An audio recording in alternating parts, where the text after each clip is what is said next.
Oh yeah, you're right. So been a while again, hasn't it? I've been away for a week or so, so I haven't had a lot of chance to play around with the radios. I did do some operation from Yankee Oscar and had some great fun using the old converted white button. Had some great fun operating as Yankee Oscar 2 Echo Whiskey Lima from the kitchen table. So that was all good stuff. And I've come back into playing with the what was a red corner, and it's now got the larger display. So last time you saw it, let me just turn that chatter down. Last time you saw it, it was a bit different to this. I had to have a rethink on how the how I connected the display board over to the main board. I tried 2 or 3 different ways of doing it. I couldn't buy any ready-made leads up, so I ended up buying some of these header pins, right angle header pins from eBay, and then making up my own harness. I salvaged some I can't remember what they're called now. Mole plugs, are they, these things? Salvaged some of those from something else I had. An old hoverboard, actually, would you believe? And made up this little tatty loom, but it's much more secure than it was. It was a bit of a disaster before. Using the DuPont cables I intended for Arduinos, it was a bit of a disaster. So I've come up with this solution now.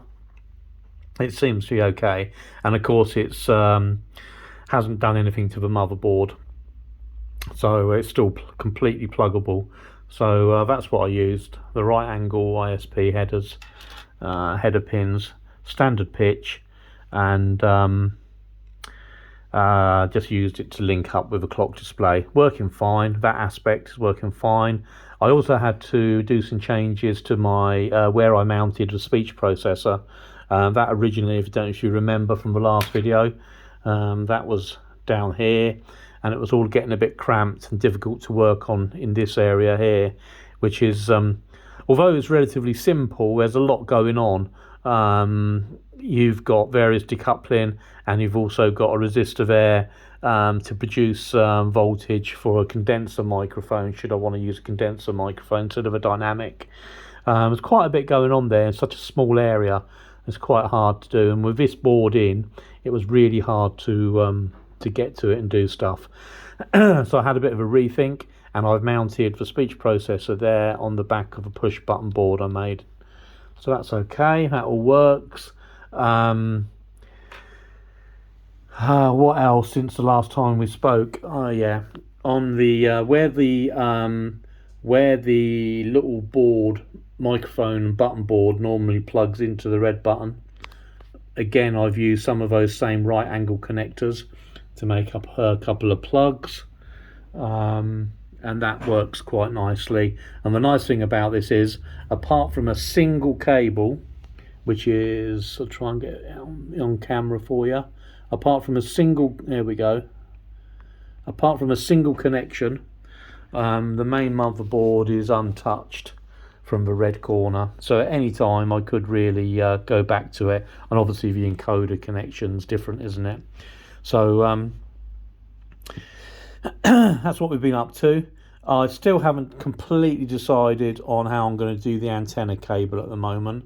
I did have a normal SO239 connector in there, but no isolation behind it, and I didn't like the amount of RF there was floating around inside the box. So for now, I've come up with this, and that's perfectly isolated. I still need to put my T connection, my T pad onto here for my analyzer takeoff for the spectrum scope. I still need to do that. Originally, it was going to be sit on the back of an RF tap was going to sit on the back of a 239 socket there, but I say now I've had to change that, so I don't know how I'm going to do that yet. But that's relatively minor. So we're doing okay. So one of the things I've been looking at is increasing output power by using maybe a little DC-DC converter You know the sort of thing. I think I covered it briefly on my last video. And so I've been doing some experimentation. It's quite interesting. So if we, so for the purpose of this test, by the way, we are only going to use the RF display on this. Now, anybody who's got a red corner will know that's nonsense. The actual reading on there isn't accurate at all. My one reads consistently low across all bands, but we'll just use that as a reference point for now. So at 12 volts going into the machine, we're on CW. If I hit the push to talk, got 5.25 watts displayed. So I'm now going to bring this up.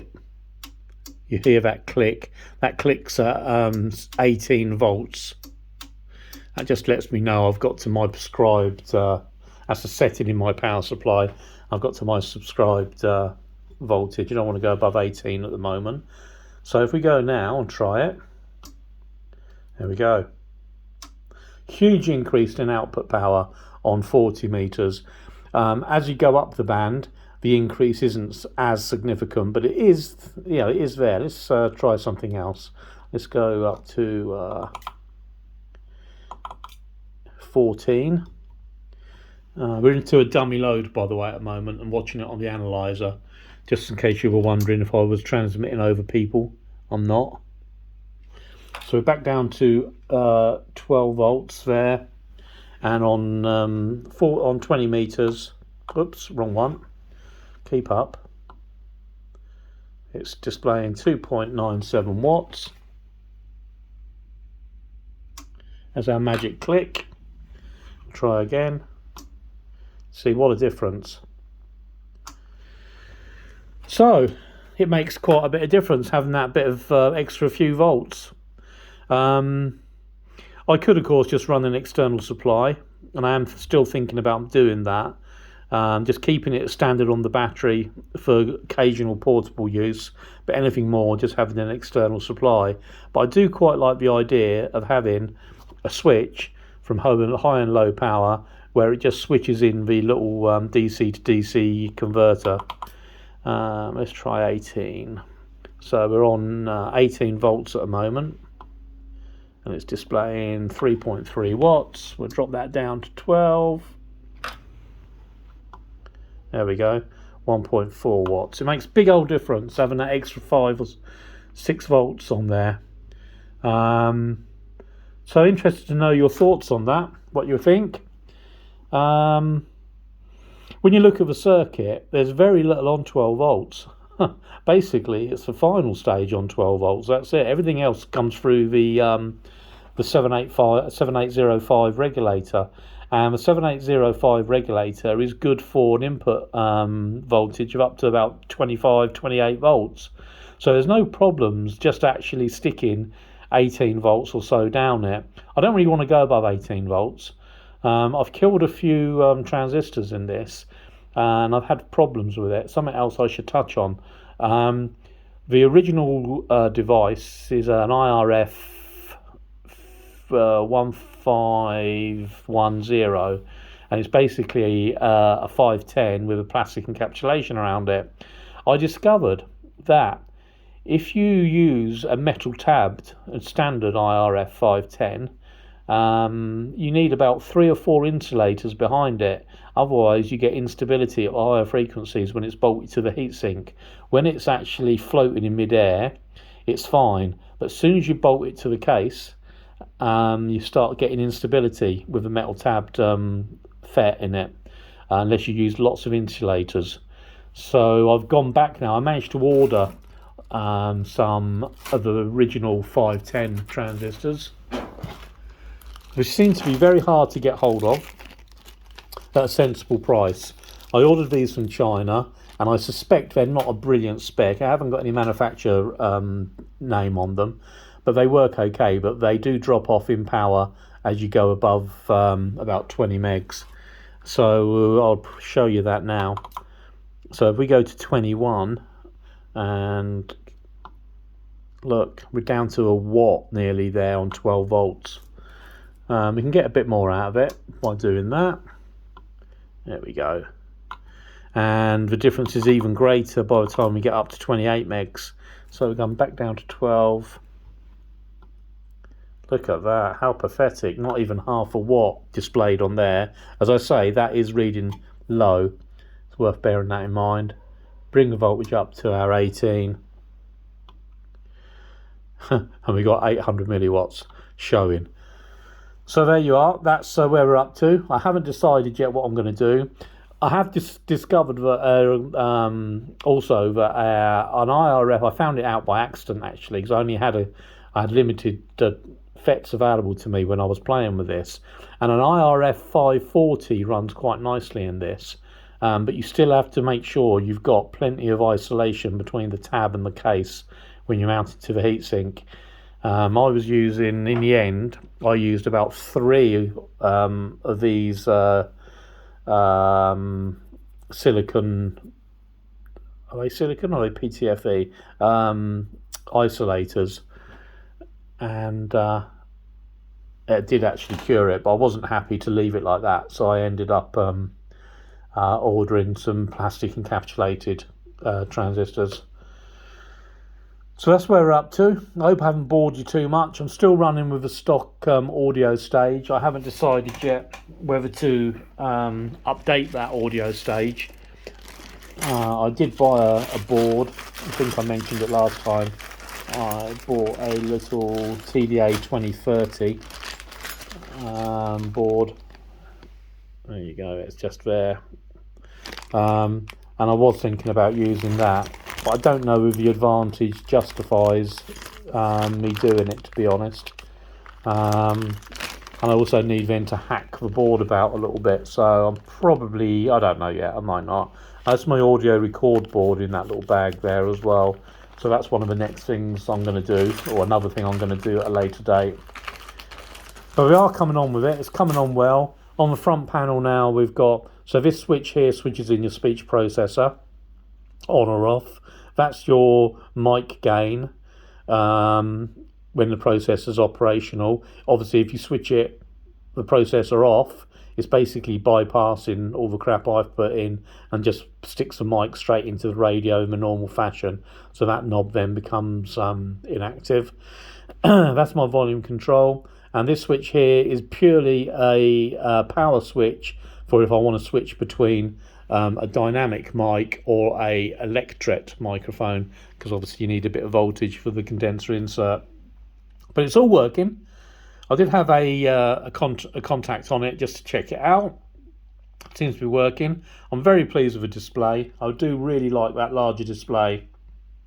I think it's great. That's just my personal opinion. Hope you like the radio, and I'll do another video soon show you how we're getting on with it. So thanks very much for watching. Please like and subscribe. Happy to answer any questions or reply to any comments. And see you again soon. Now this is interesting too. We'll discuss this at a later date. Everybody's seen these on AliExpress and eBay.